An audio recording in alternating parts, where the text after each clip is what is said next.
آج یہاں پہ حاضر ہونے کا مقصد Pakistan military academy Pakistan army کو جوائن کرنے کے بارے میں ہدایات فراہم کرنا تھا کہ ہم پاکستان آرمی کو انٹرمیڈیٹ کے بعد کس طرح جوائن کر سکتے ہیں.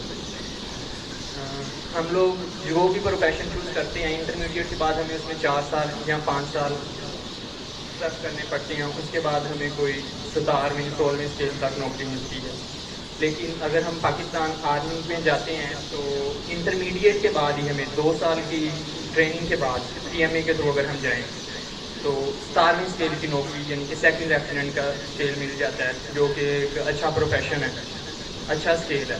یہ ہائیلی پیئنگ ہے اور دوسرے بینیفٹس بھی بہت سارے ملتے ہیں پاکستان ملٹری اکیڈمی کو جوائن کرنے سے. پاکستان آرمی میں جانے کے لیے ڈفرینٹ کورسز ہوتے ہیں, ٹی ایم اے, پی سی سی, ایم بی بی ایس والے بچوں کو بھی وہ لیتے ہیں. تو میرا جو آپ لوگوں کو میں یہاں پہ ایکسپلین کروں گا وہ ٹی ایم اے کے بارے میں ہے کہ ہم لوگ ٹی ایم اے کو کس طرح جوائن کر سکتے ہیں, اس کے ایلیجیبلٹی کرائٹیریاز کیا کیا ہیں اور اس کے لیے ہمیں کون کون سے ٹیسٹ کو کلیئر کرنا پڑتا ہے.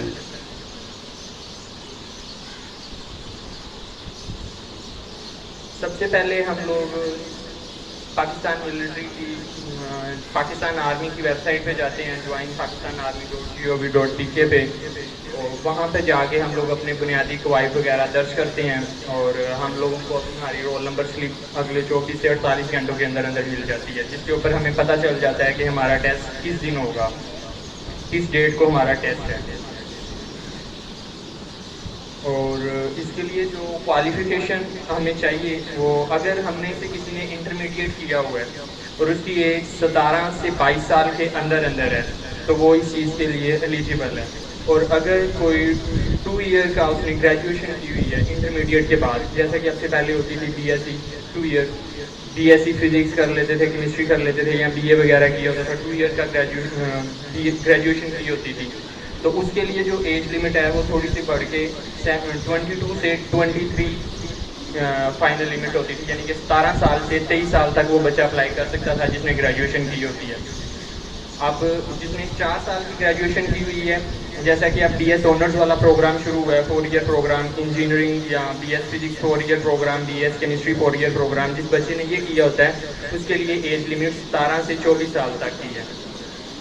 اس کے بعد اگر کوئی آرمی سرونگ سولجر ہے تو اس کے لیے ایج لمٹ 25 سال تک ہو جاتی ہے, وہ 17 سے 25 سال تک اس کے لیے اس پروفیشن کے لیے اپلائی کر سکتا ہے. اس کے بعد اس کے اور جو ایلیجیبلٹی کرائٹیریاز ہیں, اس میں جو جینڈر ہے صرف میل ایلیجیبل ہے, یعنی کہ فیمیلز پی ایم اے کے تھرو آرمی کو جوائن نہیں کر سکتی. ان کے لیے دوسرے کورسز ہوتے ہیں, لیڈی کیڈٹ کورس, وہ ان کے تھرو جوائن کر سکتی ہیں. اس کے لیے جو منیمم ایجوکیشن چاہیے ہوتی ہے وہ گریجویشن کی ہوتی ہے. اور جو میلز ہیں وہ صرف پی ایم اے کے تھرو اپلائی کر سکتے ہیں اور ان کا جو میرٹل اسٹیٹس ہے وہ ان میرڈ ہونے چاہیے, جو کہ نان سرونگ آرمی ممبرز ہیں, یعنی کہ جو آرمی کے پہلے سے ممبر نہیں ہیں وہ ان میرڈ پی ایم اے میں اپلائی کر سکتے ہیں. اگر کوئی بندہ آرمی میں سرونگ کر رہا ہے وہ میرڈ بھی ہو تو بھی اپلائی کر سکتا ہے پی ایم اے میں. اور نیشنلٹی پاکستان کی ہونی چاہیے, کوئی بھی ممبر جو پاکستانی ہے وہ اپلائی کر سکتا ہے. اور جو باہر کے ملک سے اپلائی کرنا چاہتے ہیں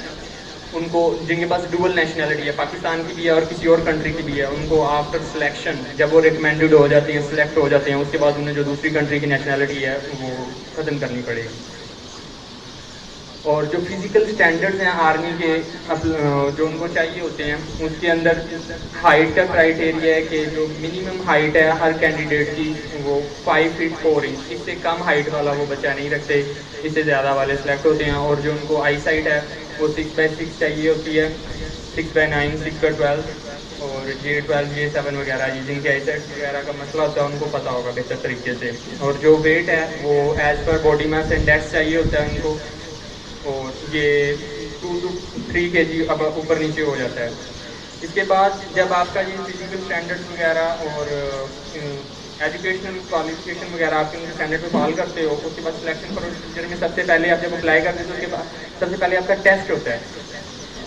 آپ کا کمپیوٹر کے اوپر ٹیسٹ ہوتا ہے جس کے اوپر آپ کو انٹیلیجنس کے کویشچنز ہوتے ہیں. انٹیلیجنس کے کویشچن میں وربل اور نان وربل 2 طرح کے کویشچنز ہوتے ہیں. وربل کویشچنز ہوتے ہیں کہ آپ سے کہا جاتا ہے کہ اگر منتھ کا 2nd ڈے منڈے ہے تو آپ ہمیں بتائیں کہ 14th ڈے کیا ہوگا,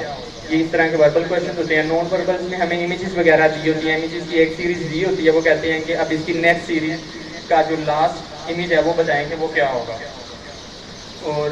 ساتھ میں ایکڈیمک ٹیسٹ بھی ہوتا ہے, ایکڈیمک نالج کا بھی ایک چھوٹا سا ٹیسٹ ہوتا ہے, اس کے اندر ہم سے اسلامیات, جنرل نالج اور ڈفرینٹ چیزیں پوچھی ہوتی ہیں. جیسے ہی ہم لوگ اپنا انیشیل ٹیسٹ کلیئر کر لیتے ہیں, اس کے بعد ہمارا جو میڈیکل ہوتا ہے, میڈیکل جو میں نے آپ کو ابھی آپ لوگوں کو اوپر ڈیٹیلس بتائی ہیں, ہمیں اپنا قد وغیرہ ان کے اسٹینڈرڈ تک ہونا چاہیے, منیمم 5 فٹ 4 انچ ہونا چاہیے, آئی سائٹ ہونی چاہیے, چیسٹ ہونی چاہیے, BMI کمپلیٹ ہونا چاہیے جو ان کو چاہیے, جو میں نے آپ لوگوں کو اوپر بتایا ہے. اس کے بعد ہمارا فزیکل ٹیسٹ ہوتا ہے. میڈیکل کے بعد فزیکل ٹیسٹ کے اندر 1.5 کلومیٹر ہم لوگوں نے دوڑنا ہوتا ہے 8 منٹ کے اندر اندر, اور پش اپ 15 ریپیٹیشنیں کرنی ہوتی ہیں 2 منٹس میں, سٹ اپس 20 ریپیٹیشنیں 2 منٹ کے اندر, چن اپ کرنے ہوتے ہیں 3 ریپیٹیشنیں 2 منٹ کے اندر اندر, پچ کراس کرنی ہوتی ہے جو کہ 7 فٹ 4 انچ لینتھ ہوتی ہے, 7 فٹ 4 انچ بریڈتھ ہوتی ہے, اور 4 فٹ اس کی ڈیپتھ ہوتی ہے. جب کوئی کینڈیڈیٹ یہ سارے اسٹینڈرڈس کو پورا کر لیتا ہے, انیشیل ٹیسٹ کلیئر کر لیتا ہے, فزیکل اسٹینڈرڈس کو پورا کر لیتا ہے, میڈیکل اسٹینڈرڈس کو پورا کر لیتا ہے, اس کے بعد اس کا پھر جو ASRC سینٹر ہوتا ہے جہاں پہ اس نے اپنا ٹیسٹ دیا ہوتا ہے انیشیل, وہاں پہ اس کا انٹرویو ہوتا ہے. یہ بیسک لیول کا انٹرویو ہوتا ہے, اس میں کوئی خاص چیز نہیں اتنی پوچھی جاتی, جنیرک جنرل نالج کا, اور بچے کی ہلکی پھلکی سائیکی چیک کی جاتی ہے کہ یہ ڈیووٹیڈ بھی ہے آرمی کو جوائن کرنے کے لیے کہ نہیں. اس کے بعد جب ہم لوگ انٹرویو یہاں سے کلیئر کر لیتے ہیں, ہم لوگ پھر ISSB کے لیے اپنا فارم فل کر کے سبمٹ کروا دیتے ہیں. پھر آرمی ہمیں ان دا نیکسٹ 30 to 120 ڈیز کال کرتی ہے, اپنے پاس 4 دنوں کے لیے بلاتی ہے. پھر وہاں پہ ISSB 4 دنوں کا ٹیسٹ ہوتا ہے, اس کے اندر ہماری ڈفرینٹ 3 چیزیں چیک کی جاتی ہیں. سائیکی,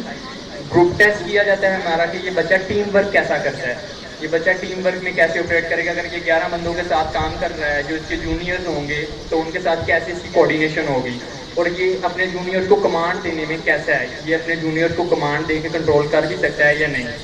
تو اور دوسرا ہم سے جنرل نالج وغیرہ ٹیسٹ کیا جاتا ہے. یہ 3 چیزیں ٹیسٹ کی جاتی ہیں. جو بچہ وہاں سے کلیئر ہو جاتا ہے, ISSB میں ریکمینڈڈ ہو جاتا ہے, ISSB میں ریکمینڈڈ ہونے کے بعد اس کا CMH میں میڈیکل ہوتا ہے, میڈیکل اس کا کلیئر ہو جاتا ہے. پھر اس کے بعد اس کا ایک فائنل انٹرویو ہوتا ہے جو کہ اسی سینٹر میں ہوتا ہے جہاں پہ اس نے انیشیل ٹیسٹ دیا ہوتا ہے.